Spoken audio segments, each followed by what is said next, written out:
But why did Bitcoin crash? Will it continue to crash from here? And what are the next price levels that we're looking at from this point? We're going to answer all of this in today's video. And not only that, you got to stick around because I'm going to reveal something in the fourth quarter of this year that is going to change everything. But why did Bitcoin crash? Well, everybody, it was the Germans. The German government unloaded nearly $1 billion worth of Bitcoin. Wallets linked to the German government still hold almost 24,000 Bitcoin, meaning it has already sold more than half of its seized assets. Now, this is an important point. They have sold beyond the 50% point. So we are now past the max pain point, and now it is just reduced selling from here on out. And now that they've sold half, we are on the other side of the hill, meaning, hey, maybe the worst of the pain is behind us. But German government, they transferred 16,000 Bitcoin from its holding to crypto exchanges and market makers on Monday. Price ended up falling even lower than that, $54,000.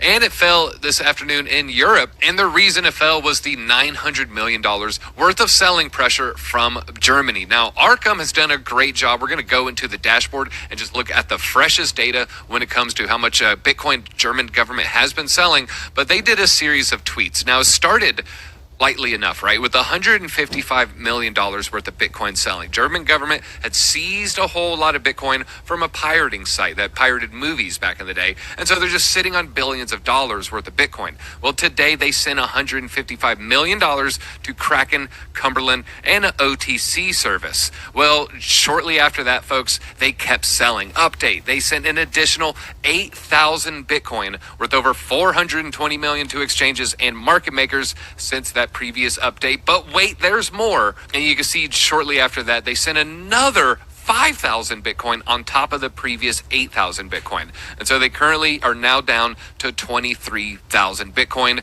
which, like I said earlier, less than half the originally seized from the movie 2K remains. Now, Arkham's been doing a great job, and you go here, you can actually click on their platform where they're tracking the Germans' wallet. Now, this is just their most recent selling, 4 hours to Coinbase, Bitstamp, Kraken, and some OTC deals. They are now reduced that exposure to under 24,000. So they've gone from basically 3 billion to about 1.3 billion. So still some selling on the horizon, quite potentially here. So the selling might not be done. But folks, I actually have a live video of the German government. This is breaking news, everybody. Hit that like button if you like the breaking news. This is a live look at the German intern every time he sees a green candle on the Bitcoin chart. I mean, just look at this guy go.